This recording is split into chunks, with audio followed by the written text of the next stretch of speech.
I'm available 24/7 to help solve issues. Right. Call me 3 a.m. on a Sunday morning, I don't care. A cross-pollination of Thomas Edison and Tony Stark, Elon Musk.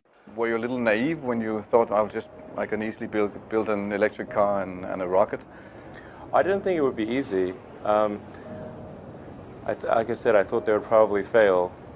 But you know, like creating a company is almost like having a child. So it's sort of like, how do you say your child should not have food?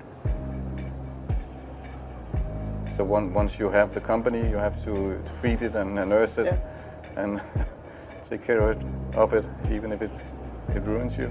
Yeah.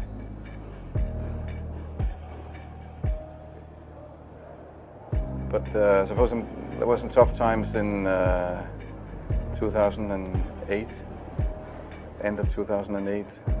How did you get through that period of crisis? Yeah. Can we just break for a second? Sure, of course. You want to wait a little while?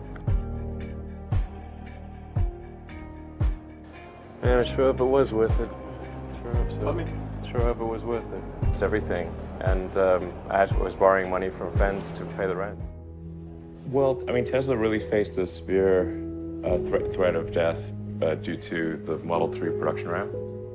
Essentially, the company was bleeding money like crazy, and just if we didn't solve these problems in a very short period of time, we would die. And it was extremely difficult to solve them. How close to death did you come? Within single-digit weeks. 22 hours a day, or like what? How many I hours? was working, so 7 days a week, sleeping in the factory.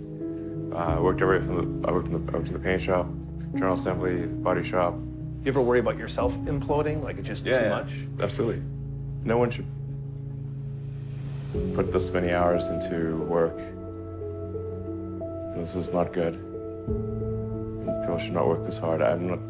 They should not do this. It's very painful. Painful in what sense? It hurts my brain and my heart. Where do you come up with your best ideas? Are you on vacation, or are you kind of just like in the middle of the night you wake up and start drawing things down? Or You know, sounds really cliche, but like the shower is probably like wake up and go to shower in the morning. And I think actually what's really happened is kind of stuff is percolated in the subconscious. Right. And it's not really occurring in the shower, but you're kind of getting the results of last night's, computation, basically. Right. Whatever area that you get into, given that, even if you're the best, there's always a chance of failure. So I think it's important that you really like whatever you're doing. If you don't like it, life is too short. I'd say, also if you like what you're doing, you think about it even when you're not working. I mean, it's something that your mind is drawn to, and if you don't like it, you just really can't make it work, I think.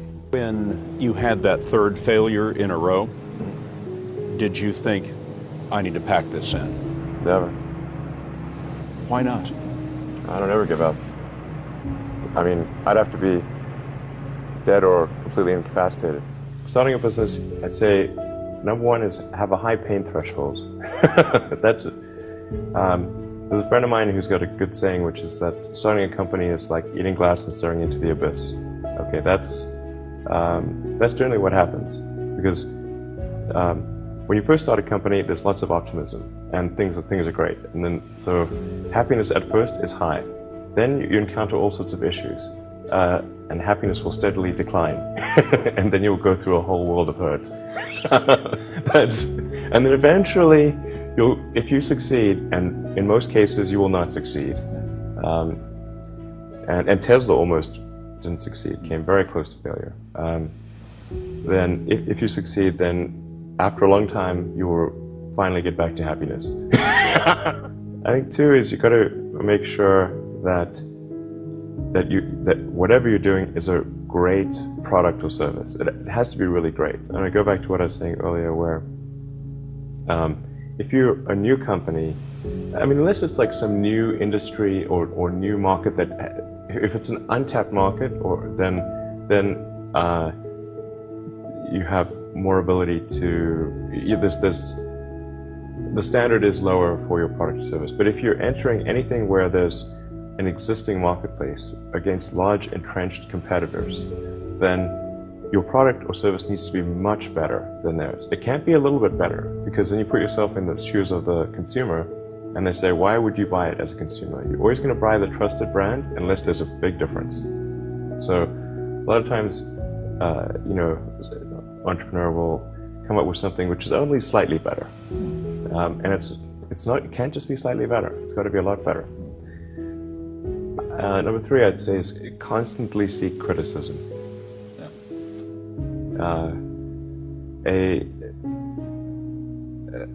A well thought out critique of whatever you're doing is as valuable as gold.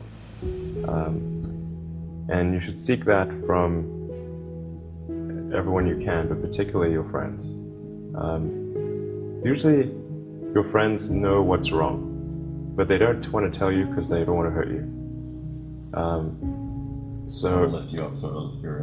yeah. So they'll say, oh, I wouldn't encourage my friend, so I'm not going to tell him what I think is wrong with this product. Yeah.